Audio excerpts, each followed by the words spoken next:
Genesis chapter 30. When Rachel saw that she was not bearing Jacob any children, she became jealous of her sister. So she said to Jacob, "Give me children or I'll die." Jacob became angry with her and said, "Am I in the place of God who has kept you from having children?" Then she said, "Here is Bilhah, my maidservant. Sleep with her so that she can bear children for me, and that through her I too can build a family." So she gave him her servant Bilhah as a wife. Jacob slept with her, and she became pregnant and bore him a son. Then Rachel said, "God has vindicated me. He has listened to my plea and given me a son." Because of this, she named him Dan. Rachel's servant Bilhah conceived again and bore Jacob a second son.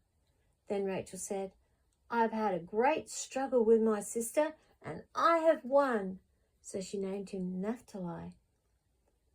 When Leah saw that she had stopped having children, she took her maidservant Zilpah and gave her to Jacob as a wife. Leah's servant Zilpah bore Jacob a son. Then Leah said, "What good fortune!" So she named him Gad. Leah's servant Zilpah bore Jacob a second son. Then Leah said, "How happy I am! The women will call me happy." So she named him Asher. During wheat harvest, Reuben went out into the fields and found some mandrake plants, which he brought to his mother Leah. Rachel said to Leah, "Please give me some of your son's mandrakes." But she said to her, "Wasn't it enough that you took away my husband?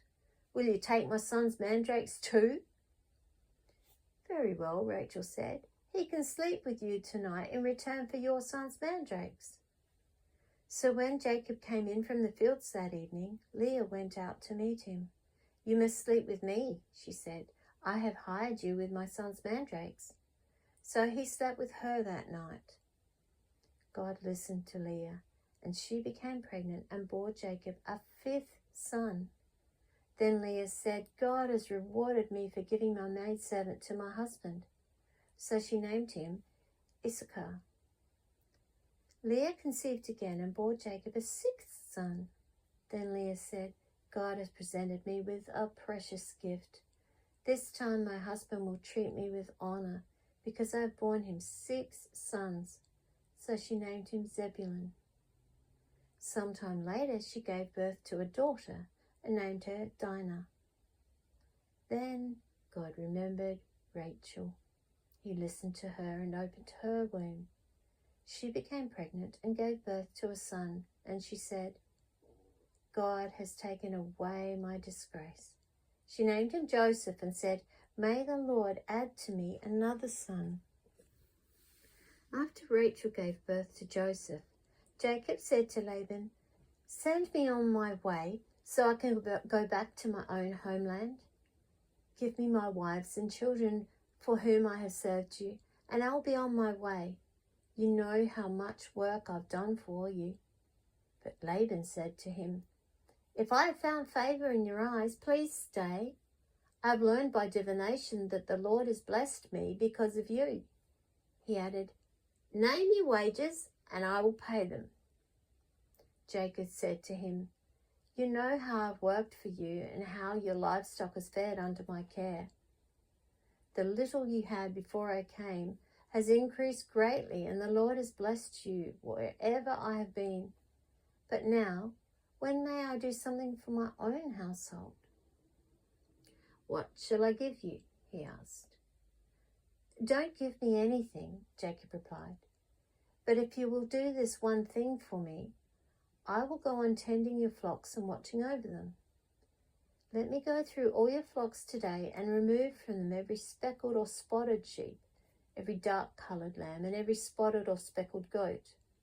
They will be my wages.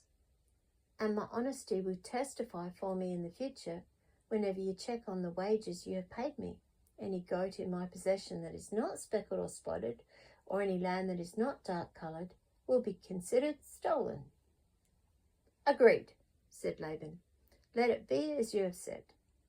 That same day, he removed all the male goats that were streaked or spotted, and all the speckled or spotted female goats, all that had white on them, and all the dark-coloured lambs, and he placed them in the care of his sons.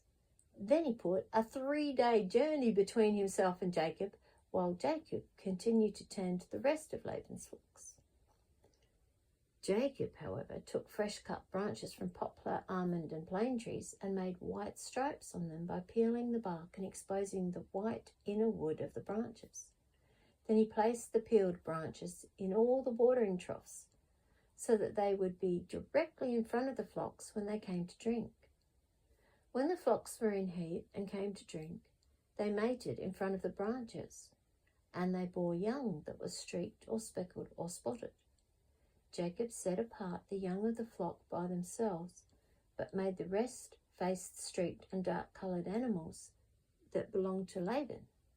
Thus he made separate flocks for himself and did not put them with Laban's animals.